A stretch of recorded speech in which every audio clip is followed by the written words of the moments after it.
In the peaceful village of Willowbrook, where golden fields danced with the wind and rivers sang to the sky, lived a girl named Emily Carter. At 15, Emily was curious, quiet, and full of dreams. While most children her age helped on farms or prepared to marry early, Emily loved to sit under the old oak tree and read every book she could find. She dreamed of the world beyond the village, a world full of books, cities, stories, and people who spoke fast English. She wanted to learn, to grow, to help her village one day. Someday I'll be someone important, she whispered to the stars at night.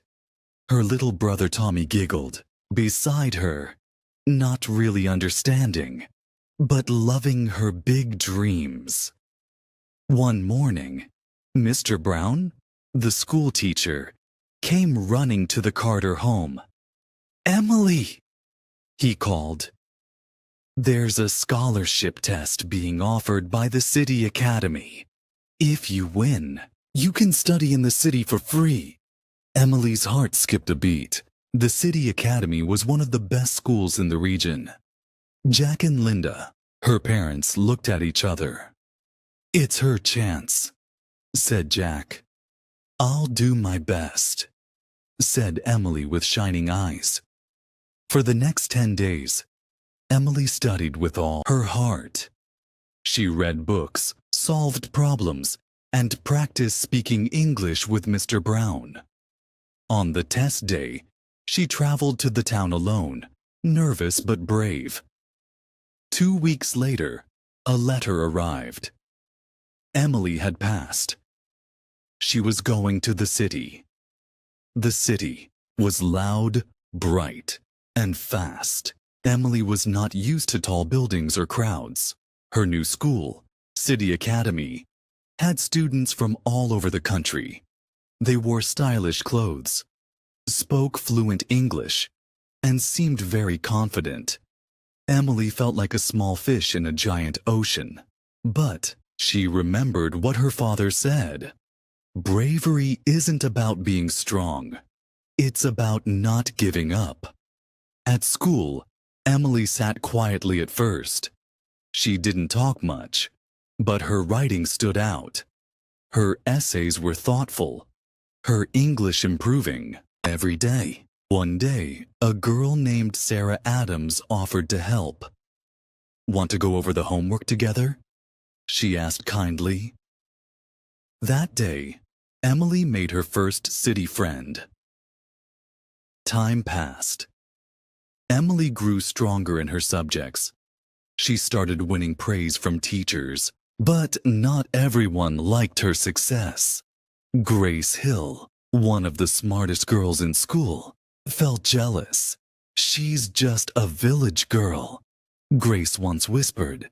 It hurt Emily, but she stayed focused. When the school announced a writing competition, Emily joined. The topic: a place that changed me. Emily wrote about Willowbrook, about her family, her teacher, and the dreams she carried from under the old oak tree. Her words moved everyone. She won first prize. Grace looked surprised but clapped politely. Emily was invited to speak at the annual school event. The hall was full. Emily stood on stage, nervous but ready. "My name is Emily Carter. I come from a small village named Willowbrook. I'm here because someone believed in me." She shared her story, her struggles, her fear, her journey. Her voice was calm but full of emotion.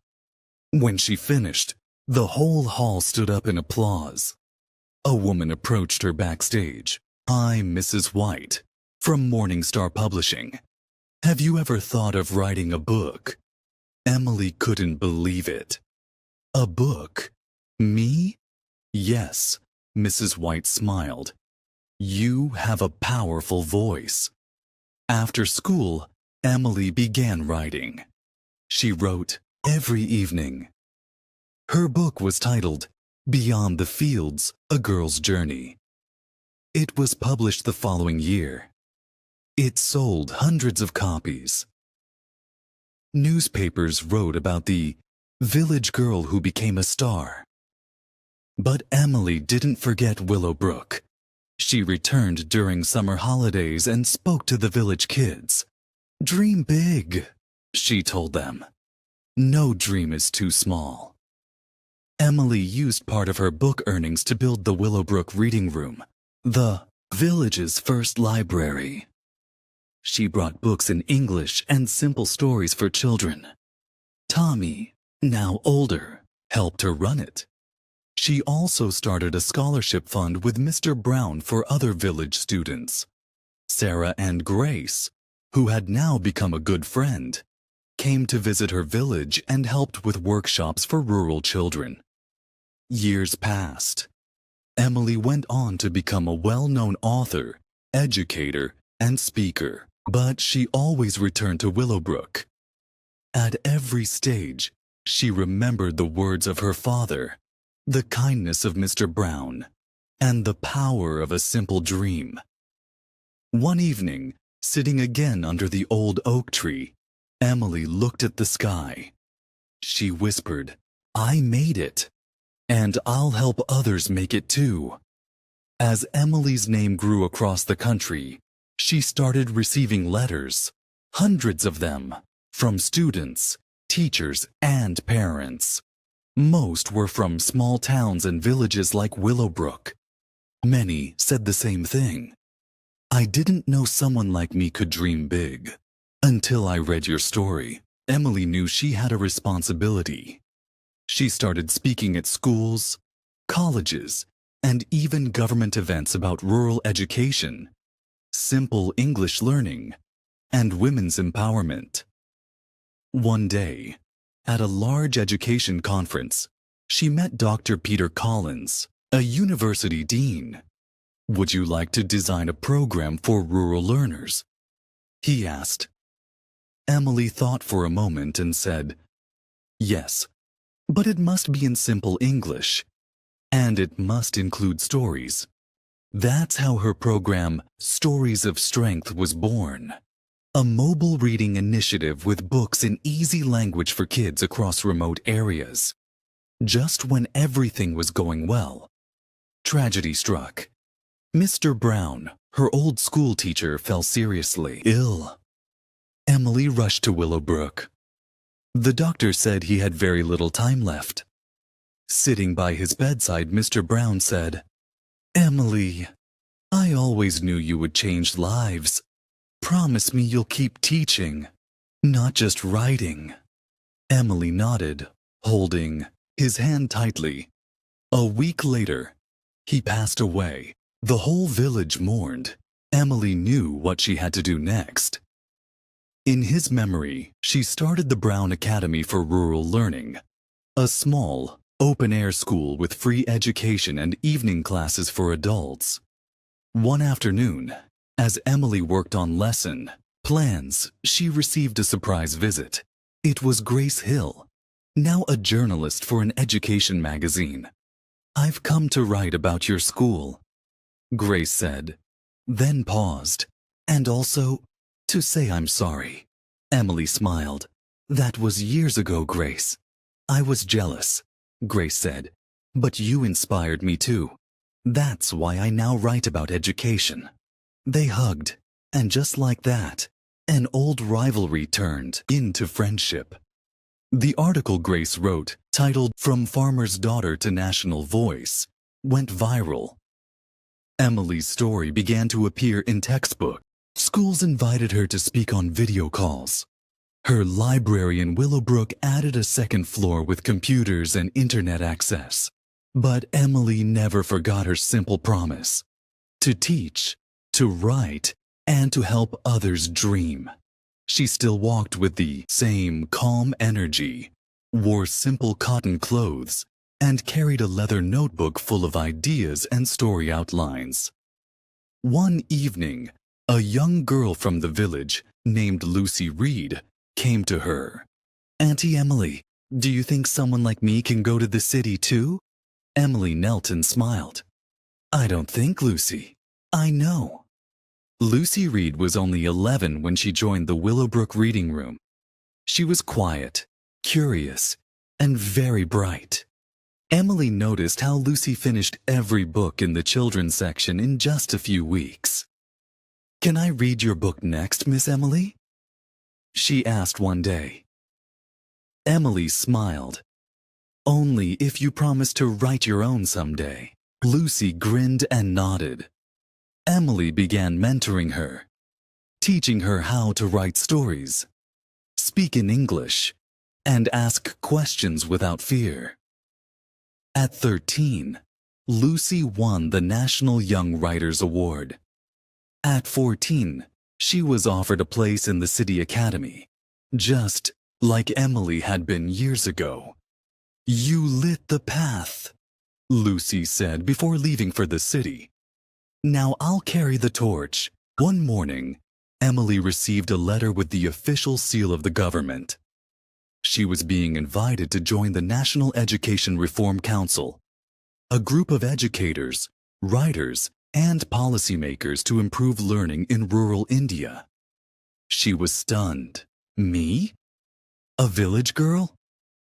Yes, said Dr. Collins when he called. You understand what children need more than any official ever could. At the council meetings in the capital, Emily spoke clearly and simply. We must focus on storytelling, she said. On learning through love, not fear. Her voice was calm, but it shook rooms filled with powerful people. Years passed. Emily's books were now translated into 10 languages. Her stories of strength, mobile library, reached 300 villages. Brown Academy had trained over 1,000 rural students. One morning, Sarah Adams, now a professor, called her. Emily, are you sitting? Yes. Why? You've been nominated for the Global Literacy Award. Emily laughed. That can't be real. It is. In London, she stood on an international stage alongside Nobel Prize winners and scientists. When she accepted the award, she said, I'm not here because I'm the best writer. I'm here because someone once handed me a book and said, you can. So today, I say the same to the next girl from a little village. You can. After all the ceremonies and travels, Emily returned to Willowbrook. The first thing she did was walk to the old oak tree. It was still there, tall, strong, gentle. She sat under it, just like she did as a teenager, and looked up at the sky. She thought of her father and mother, now old but proud. She thought of Mr. Brown. She thought of little Lucy, now in college, and she thought of the dreams still waiting to be born. A little boy named Sam came running up to her. Miss Emily, can you tell me a story? She opened her notebook, smiled, and said, yes. This one is about a dream. A small dream that became big. Years later, people still spoke of Emily Carter. In villages, children read her books in class. In cities, students studied her writings in universities. In Willowbrook, a statue stood near the reading room. A simple bronze figure of a young girl with a book in hand, looking up at the sky. On its base were just 4 words, you can dream too. And somewhere, under the same oak tree, stories were still being told, because once upon a time, a girl had dared to hope.